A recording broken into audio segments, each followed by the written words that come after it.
guru agung kita dengan mengucapkan Namo Tassa 3 kali. Namo Tassa Bhagavato Arahato Sama Namo Tassa Bhagavato Arahato Sama Sambuddhassa. Namo Tassa Bhagavato Arahato Sama Sambuddhassa. Sukihotu, saya upasaka dan upasika sekalian. Ya, sungguh menyenangkan ya, setiap kali melihat banyak umat datang untuk melakukan kebajikan bersama-sama.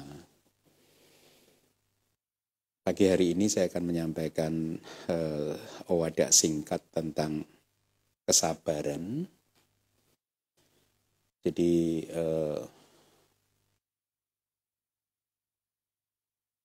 kehidupan kita ini kan sebagai murid Buddha, ya kita bersyukur ya.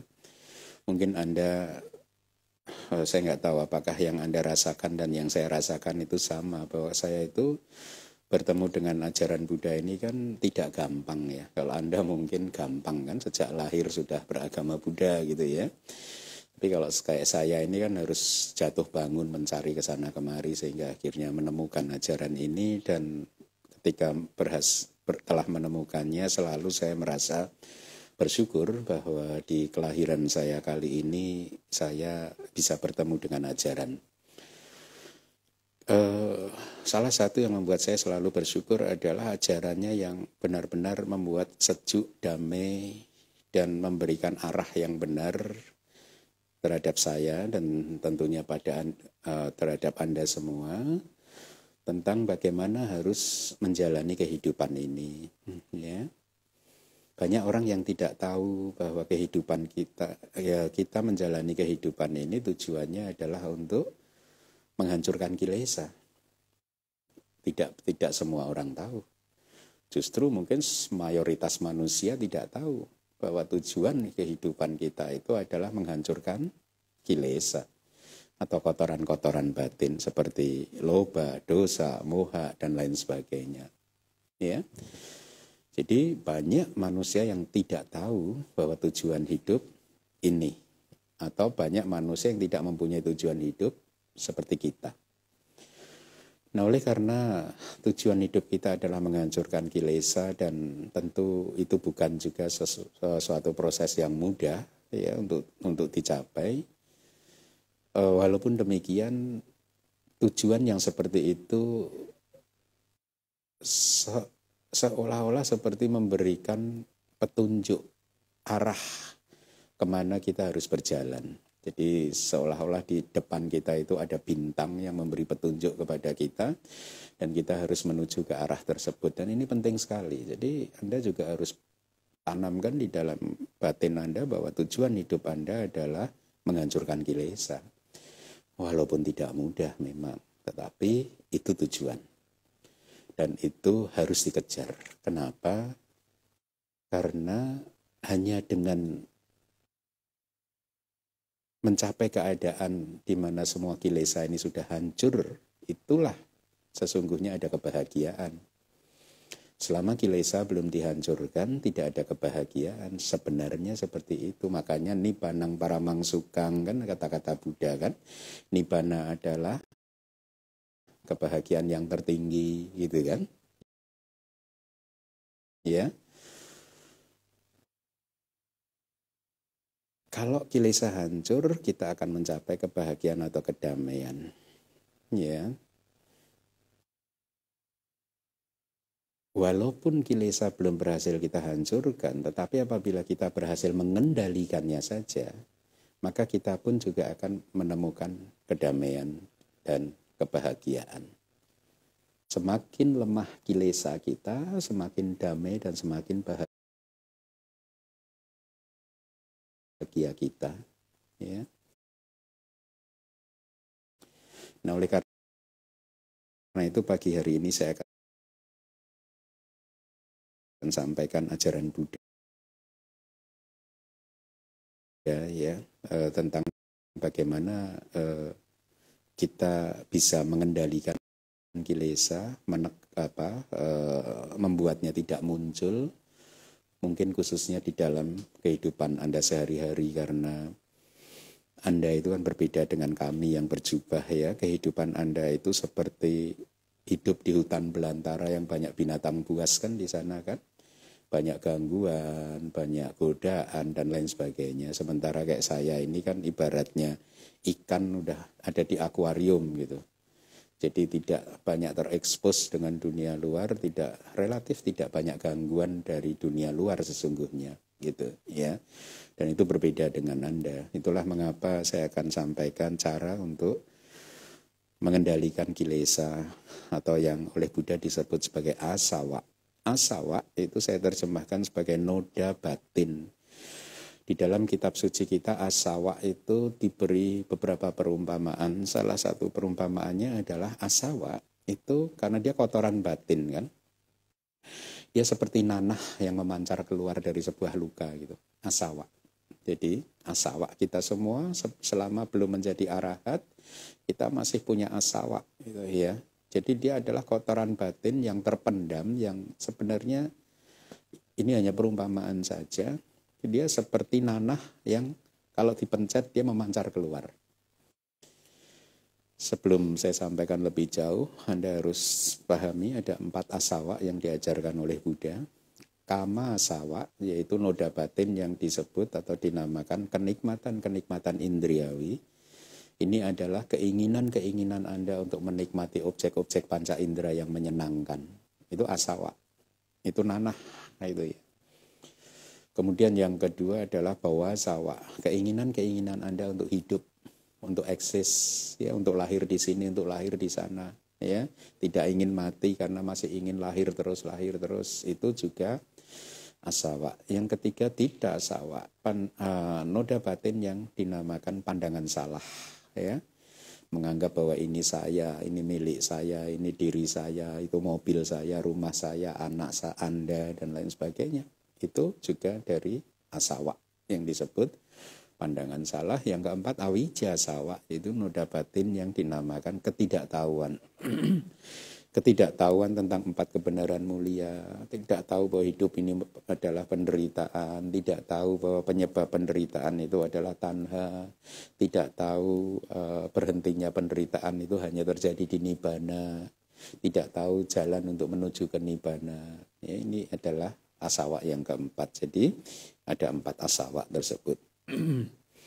Nah, kalau Anda tidak mengenali 4 asawa ini, maka Anda menjadi makhluk yang tanpa harapan dan benar-benar menjadi makhluk yang dikendalikan oleh asawa-asawa Anda. Gitu. Ya. Maka mulai hari ini kenalilah 4 asawa tersebut. Perumpamaan yang lain dari asawa adalah seperti minuman yang sudah difermentasi sejak lama. Jadi memabukkan. Seseorang sulit untuk bisa keluar dari jeratan asawa ini karena dia ibaratnya minuman yang sudah difermentasi sejak waktu yang lama. Jadi kadar alkoholnya tinggi. Ya. Ya, itu perumpamaan. Artinya asawa ini sudah bersama dengan kita sejak awal samsara yang awalnya udah nggak bisa diperkirakan lagi. Kan? Nah, sebenarnya Buddha di kitab suci menyampaikan ada banyak cara. Ya. Salah satunya yang akan saya sampaikan pagi hari ini yaitu tentang kesabaran. Ya. Kesabaran itu di kitab suci sering memakai atau sinonim dengan ketahanan. Jadi ini berkaitan dengan daya tahan Anda untuk menerima pengalaman-pengalaman khususnya yang tidak menyenangkan Anda. Ya. Kesabaran, sinonimnya kalau di kitab suci juga ketabahan, terus ketahanan. Jadi 3 kata ini sering digunakan oleh Buddha. Jadi intinya adalah kita ini mempunyai daya tahan untuk menerima, menghadapi segala sesuatu yang tidak menyenangkan. Nah, coba Anda ingat-ingat di dalam kehidupan sehari-hari banyak sekali pengalaman-pengalaman hidup yang tentunya tidak menyenangkan, kan? Ya. Kalau Anda tidak kendalikan hati Anda, maka ketika Anda mengalami pengalaman-pengalaman yang seperti itu, asawa ataupun kotoran-kotoran batin yang lain tentu akan muncul. Dan ketika asawa atau kotoran batin ini muncul, pada saat itu pula Anda sudah menderita, dan asawa ataupun kotoran batin ini juga berpotensi untuk memunculkan penderitaan yang berkepanjangan di masa depan.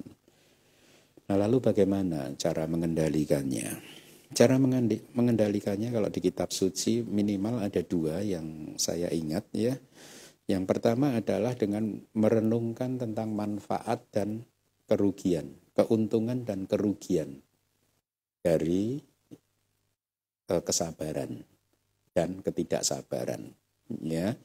Kerugiannya apa? Kalau kita ini tidak sabar menghadapi seperti itu, Buddha mengatakan ada 5 kerugian. Yang pertama adalah Anda tidak akan disukai oleh teman-teman atau orang-orang, karena manusia, orang-orang pada prinsipnya tidak suka dengan orang yang tidak sabar, ya.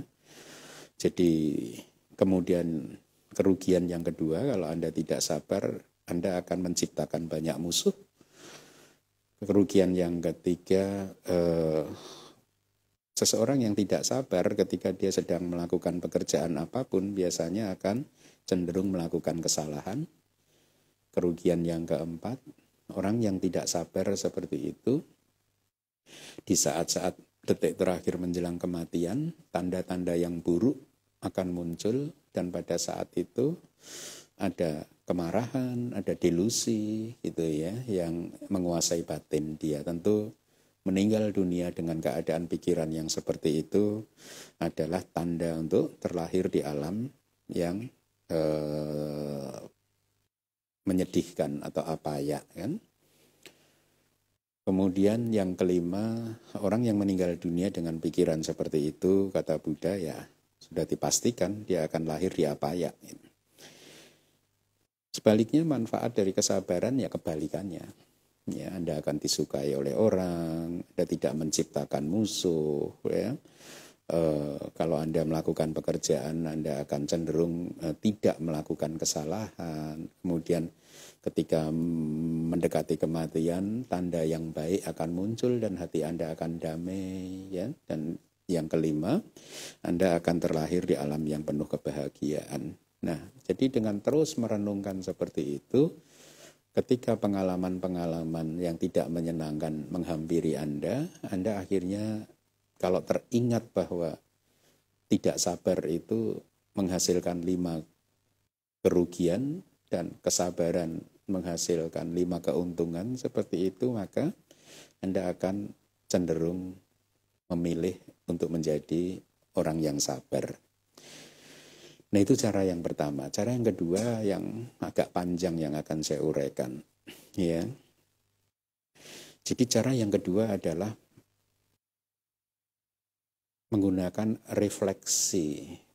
Refleksi itu kayak ya refleksi, ya. Kayak perenungan begitu. Kata yang dipakai oleh Buddha itu paticca. Paticca itu ya semacam reflection gitu, ya. Jadi kalau di teksnya itu kan dikatakan sitasa unhasa jika caya pipasaya itu. Jadi seseorang itu sabar menahan, ya, hawa dingin, hawa panas, kemudian jika caya haus, lapar, pipasaya dahaga, pipasa itu, ya. Jadi apa ini? Poin yang pertama, ada 5 poin. Yang pertama adalah seseorang sabar atau mempunyai daya tahan untuk menahan hawa dingin, hawa panas, rasa lapar, rasa dahaga. Kelompok yang kedua, sabar menahan dang sak maka sak wata tapak sari sapak sampah sanang. Tahan, menahan gigitan dari lalat-lalat yang mengganggu, ya. Kemudian nyamuk, Dangsa makasa watatapa panas, sinar matahari, watatapa. Dangsa makasa watatapa sarisapa. Iya, dan gigitan binatang-binatang yang melata begitu, mungkin kayak ular dan lain sebagainya. Kemudian kelompok yang ketiga itu sabar menahan kata-kata yang buruk yang kita terima, ya mungkin bisa tuduhan, fitnahan, omelan dan lain sebagainya, begitu. Kemudian kelompok yang berikutnya adalah sabar menahan perasaan-perasaan yang sakit gitu, yang tajam, menusuk gitu, yang sakit. Saya akan uraikan itu semua, ya. Jadi kalau di kitab suci kita begini, ada satu contoh yang diberikan di kitab komentar, seorang Bante yang bernama Loma Saknaga gitu ya. Jadi ketika itu beliau sedang bermeditasi dan masuk ke musim dingin. Jadi di India sana, di lereng gunung Himalaya, ketika dingin itu diceritakan di kitab komentar turun salju, ya, jadi turun salju. Dan ketika beliau bermeditasi pada waktu itu dingin sekali begitu, ya. Nah, bagaimana menghadapi hawa dingin seperti ini, sabar menghadapi hawa dingin ini? Diceritakan di dalam kitab kita, Bante tersebut merefleksikan, ya, kehidupan lampaunya gitu, bahwa kalau menurut ajaran Buddha itu kan dari 35 alam kehidupan, 31 alam kehidupan, itu kan ada 26 alam kehidupan yang sudah pernah kita tinggali kan. Nah, jadi Bante itu karena percaya, punya sadar terhadap ajaran Buddha, dengan logika ini tadi bahwa beliau sudah pernah hidup di 26 alam kehidupan, maka dia merenung sesuai kitab suci dari alam kehidupan ini ada yang disebut sebagai neraka, yang disebut lokantarika, ya. Jadi lokantarika itu adalah satu tempat di antara dua sistem dunia. Jadi ini satu sistem dunia, ini satu sistem dunia. Di tengah-tengahnya itu ada satu tempat yang menurut Buddha, di mana semua cahaya yang sampai ke sana itu langsung hilang. Mungkin kayak black hole begitu, ya. Jadi ini adalah tempat bagi makhluk-makhluk yang ketika alam semesta ini hancur, sebagian besar makhluk lahir di alam atas, di alam dewa. Nah, makhluk yang mempunyai pandangan salah ini dari neraka dia dipindah ke sini. Dia tidak lolos, tidak bisa keluar dari apaya selama kiamat atau hancurnya alam semesta itu, ya. Nah, dikatakan di kitab suci kita bahwa alam lokantarika ini dingin sekali. Ya, nggak ada cahaya yang masuk dan itu sangat dingin. Nah, jadi Bante tadi, Loma Saknaga tadi merenung, ya. Kalau saya nantinya lahir di alam tersebut, maka dinginnya itu ribuan kali dari dingin salju ini, gitu. Oleh karena itu saya tetap harus bermeditasi, tidak mau kehilangan subjek meditasi saya, karena dia ingin berjuang untuk mencapai maga dan pala. Ya, nah jadi dengan demikian dia akhirnya tetap bermeditasi walaupun hawa itu dingin sekali. Nah, jadi ini juga perenungan yang bagus untuk Anda. Ketika Anda mengalami pengalaman-pengalaman yang tidak menyenangkan, Anda bisa memakai perenungan-perenungan seperti itu. Bahwa pengalaman yang menyakitkan yang Anda alami itu tidak seberapa dibandingkan pengalaman yang menyakitkan yang pernah Anda alami di kelahiran Anda di masa lalu di alam neraka. Ya, oleh karena itu Anda harus punya daya tahan untuk menerima pengalaman yang tidak menyenangkan tersebut. Nah, di cerita yang berikutnya juga disampaikan ketika musim kemarau, Bante Loma Saknaga tadi tetap saja bermeditasi walaupun keringat bercucuran gitu. Dia tetap menahan hawa panas tersebut dan tetap bermeditasi karena berpikir bahwa hawa panas ini tidak seberapa dibandingkan hawa panas neraka. Di masa lalu gitu dia merenung, saya udah pernah lahir dipanggang di neraka, ya. dan itu tentu menyakitkan, dan pengalaman tersebut jauh lebih intens dibandingkan hanya menahan hawa panas matahari saat ini gitu. Jadi dengan demikian beliau tetap bersabar. Jadi dikatakan walaupun teman bikunya menawarkan tempat yang teduh bagi dia, untuk dia tetap menolak dan tetap belajar menerima hawa panas itu dengan penuh kesabaran. Ini juga menjadi teladan bagi Anda, ya. Jadi pengalaman apapun yang tidak menyenangkan tersebut, ya Anda harus belajar untuk bisa mampu menerima pengalaman tersebut dengan penuh kesabaran dengan cara apa? Refleksi, perenungan, ya, bahwa di masa lalu, di kelahiran-kelahiran yang lampau, banyak pengalaman-pengalaman yang menyakitkan yang sudah pernah Anda terima dan Anda saat ini tidak ingin di masa depan Anda masuk ke alam apaya lagi. Oleh karena itu, asawa yang muncul, noda batin yang muncul harus segera dilenyapkan. Nah, teksnya tadi juga selanjutnya adalah menahan hawa dingin, panas, lapar, dan dahaga, kan? Jadi ketika lapar, ya, dahaga, begitu. Kalau di teksnya dikatakan seorang Bante akan merenungkan kelahiran masa lalu beliau ketika beliau terlahir sebagai petak atau hantu-hantu kelaparan. Jadi beliau merenung bahwa pengalaman atau kelahiran di alam hantu kelaparan tersebut jauh lebih menyengsarakan dibandingkan rasa lapar dan dahaga yang sedang dihadapinya gitu.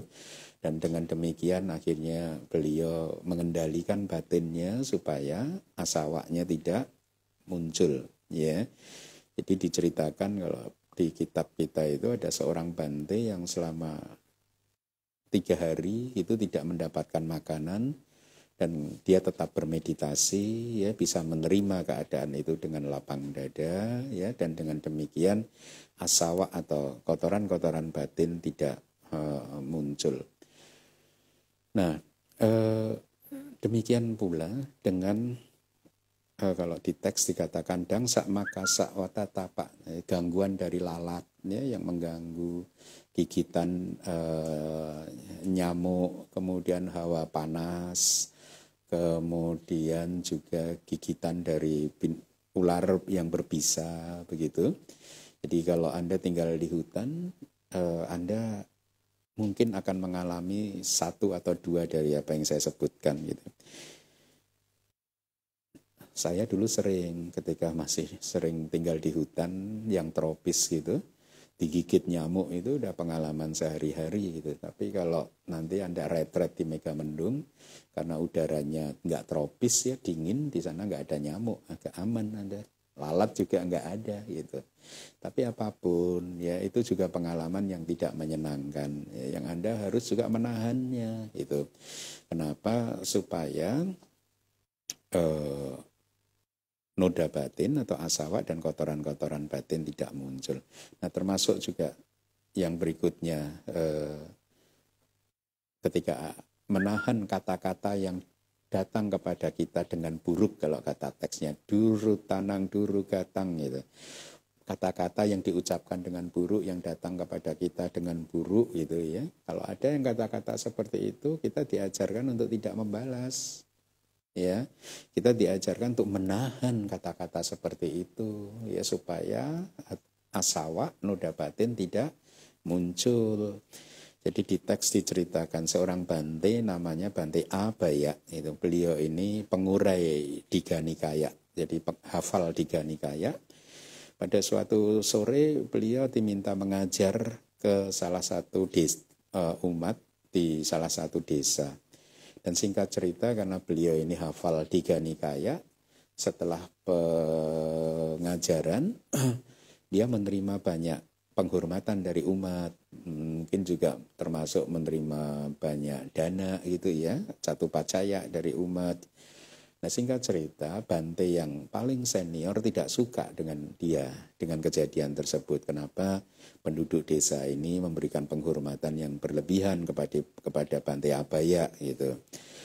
Nah, Jadi akhirnya Bante yang paling senior itu ketika acara sudah selesai, dalam perjalanan pulang menuju wihara mereka masing-masing, di perjalanan kebetulan mereka tetap masih satu rombongan gitu, ya. Dan di sepanjang perjalanan Bante yang paling senior ini marah-marah, ngomelin Bante Abaya itu ya, dianggap sebagai seorang biku yang mengganggu ini itu begitu. Jadi di sepanjang perjalanan beliau marah-marah, dan Bante Abaya di sepanjang perjalanan tersebut mendengarkannya dengan tanpa mengucapkan kata-kata untuk membalas, ya. Jadi dia dengan sabar mendengarkannya dan tetap dari waktu ke waktu memperhatikan subjek meditasi atau objek meditasinya gitu. Nah, singkat cerita ketika tiba di persimpangan jalan yang akhirnya harus memisahkan mereka, Bante Abaya tetap saja bernamaskara dan memberikan informasi kepada Bante yang paling senior tadi, Bante, ini jalan menuju ke wiharanya Bante, saya harus lewat dari sini gitu. Jadi dia dengan penuh kesabaran menahan kata-kata yang tidak menyenangkan, kata-kata yang menyakitkan seperti itu, ya, dan dengan demikian asawanya tidak muncul. Nah, yang terakhir teks tadi adalah menahan perasaan rasa sakit yang menusuk, yang tajam gitu. Kalau di teks diberikan ada seorang Bante yang mengalami gas gitu ya, saya kadang menduga mungkin ini kayak asam lambung gitu, di perutnya banyak gas sampai seperti kalau di teks itu ya, sampai memecah pusar dan jantung katanya gitu ya, terlalu banyak gas di perutnya gitu. Nah, pada saat itu teman Bantenya mengingatkan kepada beliau, Bante tetap bermeditasi Bante gitu. Ya, ini saya sedang bermeditasi gitu. Jadi walaupun dia kesakitan, berguling-guling, dia tetap bermeditasi, ya, mengamati objek meditasinya, dan dengan demikian asawa tidak muncul. Dan singkat cerita, akhirnya ini happy ending story, Bante tersebut mencapai tingkat kemuliaan arahanta atau kearahantaan. Ya. Nah, jadi itu cerita-cerita dari kitab suci. Poinnya adalah apapun itu kita harus menahan, mampu menahannya, mampu sabar menahan itu semua karena kita tidak ingin asawa-asawa itu muncul. Bayangkan, ketika hawa dingin sekali dan Anda tidak kuat untuk menahannya, mungkin akan muncul pikiran, oh ini di sini terlalu dingin gitu. Saya membutuhkan hawa panas. Nah, pada saat itu kalau keinginan itu terlalu kuat ya untuk mendapatkan hawa panas, udara yang lebih hangat begitu, maka pada saat itu kama sawa atau asawa yang pertama muncul, yaitu noda batin yang dinamakan kenikmatan-kenikmatan indriawi, ya, karena Anda nggak suka dengan hawa dingin, lalu Anda menginginkan panas atau hangat. Atau sebaliknya, Anda nggak suka dengan hawa panas, Anda menginginkan hawa dingin. Nah, itu adalah asawa. Yang menginginkan objek-objek panca indera. Anda ingin ini, Anda ingin itu. Anda tidak ingin yang ini karena Anda ingin yang itu. Itu adalah kama sawa. Atau ya ketika Anda hidup di alam manusia ini, Anda merindukan atau mempunyai keinginan satu hari nanti saya harus lahir di surga.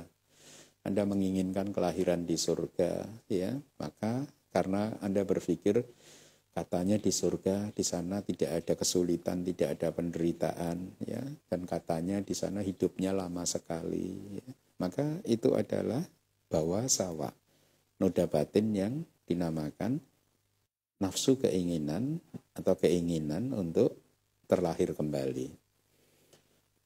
Atau ketika Anda mengalami dingin, panas, haus, dan dahaga begitu, pikiran Anda muncul, oh saya sedang kehausan. Ketika Anda berpikir bahwa saya sedang kehausan, itu pandangan salah. Karena sesungguhnya tidak ada saya kan, tidak ada milik saya juga, tidak ada diri saya. Yang ada hanyalah fenomena nama dan rupa, yang ada hanyalah rasa haus, rasa lapar, ya. Tapi tidak ada yang namanya saya sedang kehausan, saya sedang kelaparan, tidak ada. atau ini baju saya, ini jubah saya, tidak ada saya. Jadi ketika Anda